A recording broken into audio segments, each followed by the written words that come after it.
आज तक पढ़े लिखों की तो सुनी नहीं गई, तो अनपढ़ों की सुनी जाएगी भाई साहब? सारे सवालों का एक ही जवाब है कि पढ़े लिखे तो कुएं में गिरकर अनपढ़ों को उजाड़ दो। मैं कान्हा जी के कपड़े बनाती हूँ घर में बैठ के, उससे अपना घर का लालन पालन कर रही थी। आप इसके लिए किसको दोषी मानती हैं? अपनी सरकार को। ये वो सेंट्रल मार्केट है जिसे मेरठ का दूसरा आबूलेन कहा जाता है। शाम होते ही यहाँ पर बाजार सस्ते थे और तमाम लोग, हजारों लोग आके यहाँ पे खरीदारी करते थे, अपने मनपसंद चीज खाते थे और पूरा एंजॉय करते थे। अब वो कहानी बनते जा रही है। सुप्रीम कोर्ट के एक आदेश ने 44 भूखंडों को जो व्यावसायिक कॉम्प्लेक्स है उनको ध्वस्त करने का आदेश दिया है। पहले इससे हजारों व्यापारी, सैकड़ों लोग परेशान हैं, कई महीनों से चक्कर काट रहे हैं अदालतों के, व्यापारियों, नेताओं के, पॉलिटिकल पार्टियों के, लेकिन उनको कोई राहत नहीं मिल रही है।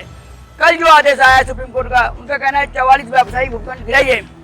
इसके कारण यहाँ पर एक मातम छाया हुआ है। उन व्यापारियों को अपना भविष्य खतरे में दिखाई दे रहा है। कहाँ जाएं, क्या करें, अब कौन सा रोजगार जमाएं? आप ही देखिए कि सबसे पहले ये इमारत गिराई गई थी और ये गिराने के बाद लोगों को लगा था कि हमको थोड़ी राहत मिल जाएगी, लेकिन सुप्रीम कोर्ट ने राहत नहीं दी और सुप्रीम कोर्ट ने कहा कि पहले मेरे आदेश का पालन करिए, 44 व्यावसायिक भूखंडों को गिराइए, इसके बाद आगे की बात सोच जाइए। आप ये देखिए, ये आज जो मार्केट दिखाई दे रहा है, एक हिस्सा थोड़ा बचा हुआ है, बाकी जो आपने सब जगह देखिए ताले लगे हुए हैं पूरे, सब हमें छोड़ छोड़ के जा रहे हैं। कुछ जानबूझ के गिरा रहे हैं और कुछ डर के मारे गिराए जा रहे हैं। सुप्रीम कोर्ट ने जो आदेश दिया है गिराने का, आप लोग क्या आशा बची है? आप लोगों को क्या देख रहे हैं इसको? ऐसी तानाशाही तो हिटलर के समय में भी नहीं हुई, जिन्होंने कि हमारे घर व्यापार छीन लिए। क्या हम इतने बड़े अपराधी हो गए कि हमारे घर व्यापार तो उन्होंने बंद कर ही दिए। जितने उनके घरों में उनकी गाड़ी के गैरेज रहते हैं, इतने बड़े मकानों में हम रहते हैं। आइए जरा आके तो देखिए हम किस तरह से यहाँ रह रहे हैं। और उन्होंने 1 मिनट में फरमान सुना दिया कि सर 25 मीटर और 500 मीटर सबको एक कर दिया, मतलब साइकिल और हवाई जहाज सबको एक कर दिया। कोई गरीब आदमी साइकिल पे जाने वाला, रिक्शे में जाने वाला है, कोई हवाई जहाज में जाने वाले, सबको एक कर दिया। ये कैसा नियम कानून है? क्या हम इतने बड़े अपराधी हो गए? अपने व्यापार को, छोटे छोटे बच्चों को पालने के लिए हमने यहाँ कोई बड़े बड़े कॉम्प्लेक्स नहीं थे, बड़ी बड़ी दुकानें नहीं थी, छोटे छोटे घरों में सिलाई, कढ़ाई, प्रेस, पापड़, ये सब काम हो रहे थे। उनमें उन व्यापार को बिल्कुल बंद कर दिया। व्यापार तो बंद कराई हमने, पहले ही व्यापार बंद कर दिया था। उसके बाद हमारे मकानों को तोड़ने की कार्रवाई की जा रही है। कहाँ का नियम है ये? और जब कोई किसी को फांसी की सजा दी जाती है, उसके भी पक्ष को सुना जाता है कि उसने अपराध किया है या नहीं, लेकिन ये जो जज बैठे हैं इन्होंने हमारे पक्ष को सुना ही नहीं। ये कहाँ का नियम कानून है? आपकी दुकान कब से यहाँ पे है? हमारी दुकान को 30 साल हो गए यहाँ।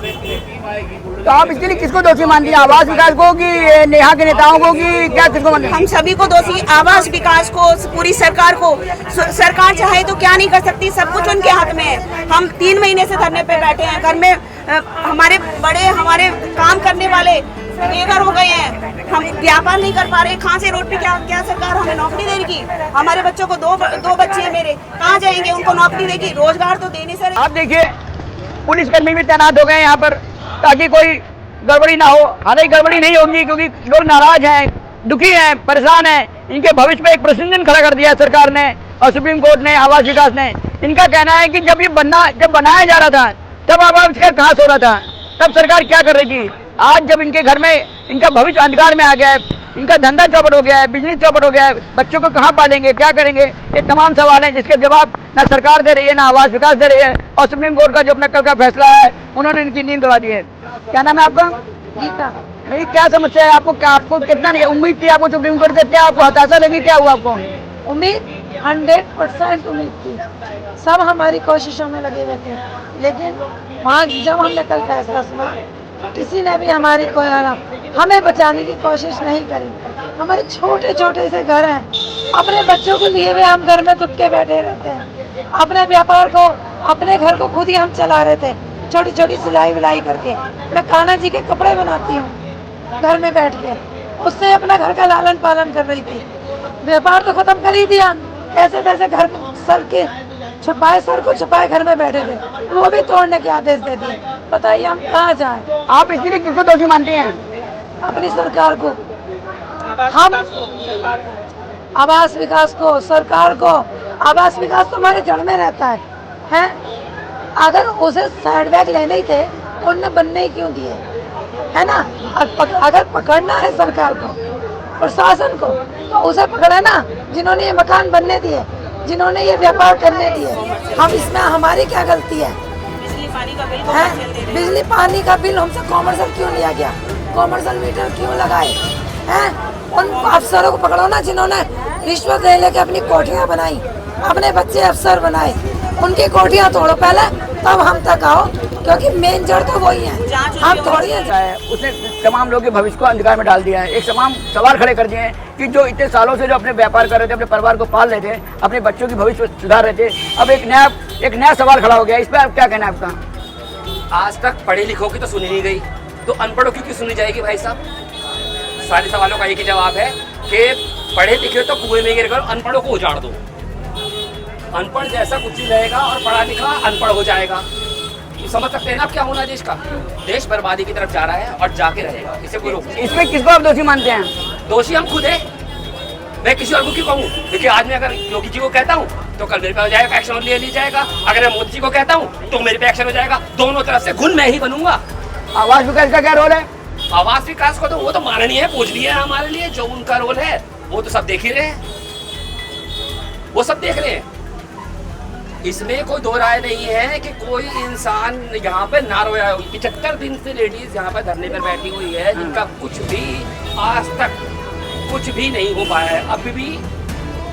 और मुझे पता नहीं इस चीज़ का कि जज महोदय ने क्या चीज़ को साक्ष्य मानते हुए अपना प्रमाण जारी किया है। इस चीज़ का बिल्कुल जनता भी अनभिज्ञ है इस सच्चे तथ्य से कि क्या चीज़ कैसे ऐसे कौन से ऐसे तथ्य थे जिसको देखकर सुप्रीम कोर्ट के माननीय जज ने ये फैसला दे दिया। अभी आपने देखा कितना परेशान है, इनके चेहरे से, इनकी बातों से साफ झलक रहा है कि इनको कितना कष्ट है। इनको नहीं, पूरे सेंट्रल मार्केट के और आसपास जितने भी सेक्टर 2, सेक्टर 3 जितने भी हैं, ये बता रहे हैं कि सुप्रीम कोर्ट के जज ने क्या सोचा, क्या सोच निर्णय दिया। इसके पहले आवास विकास की क्या भूमिका रही, सरकार की क्या भूमिका रही, एक सवाल एक अलग है। लेकिन इन परिवारों का क्या होगा जिनका कल अनिश्चित है? आप देखिए सब तरफ की भीड़ लगी हुई है। पूरा 70-75 दिन से महिलाएं बेचारी बैठी हुई हैं, धरना प्रदर्शन कर रही हैं, कोई उनकी सुन ले, लेकिन किसी के कानों में जू नहीं रंगी। और आज सवाल ये हो गया कि सुप्रीम कोर्ट को आदेश देना पड़ा, अब संभवतः आवास विकास इसका पालन कराएगा। क्या नाम है आपका? मेरा नाम राज मोगा है और मैं मतलब एक छोटा सा सिलाई का काम करती थी, लेकिन दुकानें भी बंद करवा दी इन्होंने। अब मकान हमारा टूट जाएगा तो हम कहाँ जाएंगे बच्चों को लेके? आपकी दुकान कब से थी यहाँ पे? हमारी दुकान 15 साल से मैं यहाँ पे काम कर रही हूँ। तो आप इसके लिए किसको दोषी मानती हैं? इसको बस किसको दोषी मानना है? हमारा तो किस्मत ही सरकार, हमारी किस्मत खराब है। सरकार हमारा साथ नहीं दे रही है। नहीं तो छोटे छोटे मकान 38 मीटर के मकान अगर हम तोड़ देते हैं, हमारा घर सारा नीचे गिर जाएगा और हम क्या करेंगे बताओ? अब हम कैसे हम रहेंगे, कैसे बच्चों को पालेंगे? जो हमारे बैंकों के पैसे हैं, EMI है, हम कैसे देंगे जब हमारा रोजगार बंद है? रोज के खर्चे कहाँ से करेंगे? सारी दुकानें बंद है, सब काम बंद है, मकान गिरने की उस पे आ गया। अब मकान अगर गिर जाता है तो पैसे कहाँ से लगाएंगे? आपने भी देखा सारी महिलाएं बहुत दुखी बैठी हुई हैं, इनको अपनी भविष्य की चिंता है। इनको नाराजगी है सरकार से, नाराजगी है आवास विकास से और नाराजगी है यहाँ के नेताओं से, जिन्होंने उनकी बातें नहीं सुनी और अगर बातें सुनी तो मजबूती नहीं रखी। इनका कहना है सरकार चाहे तो 1 मिनट में आदेश चेंज करवा सकती है। सुप्रीम कोर्ट से भी नाराजगी है कि उन्होंने 38 गज, 25 गज, 30 गज के मकान में रहने वालों के साथ न्याय नहीं किया। अभी कहाँ जाएंगे, कहाँ बिजनेस करेंगे, इनके बच्चे कैसे पलेंगे? एक बहुत बड़ी समस्या है सेंट्रल मार्केट में। और ये आप देख रहे हैं कब से बैठे हैं धरने पे। आप देखो, आप दिखाइए पूरा यहाँ से हर जगह एक दहशत का माहौल है। कौन सा मकान गिरेगा, कब गिरेगा, कोई को सुनने को तैयार नहीं है। पीछे पुलिसकर्मी भी आ गए, यहाँ पे देखिए पुलिस भी आ गई है। ये पूरा ये भविष्य अंधकार में आबूलेन की तरह कहलाने वाला सेंट्रल मार्केट अब एक वीरान बनने जा रहा है। वीरान इसलिए बन रहा है क्योंकि सुप्रीम कोर्ट ने आदेश दिया है और सरकारों ने इस बारे में कुछ नहीं किया। कैमरामैन हेमंत शर्मा के साथ ज्ञान प्रकाश, शारदा एक्सप्रेस। खबरों को विस्तार से पढ़ने के लिए www.shardaexpress.com वेबसाइट को विजिट कीजिए।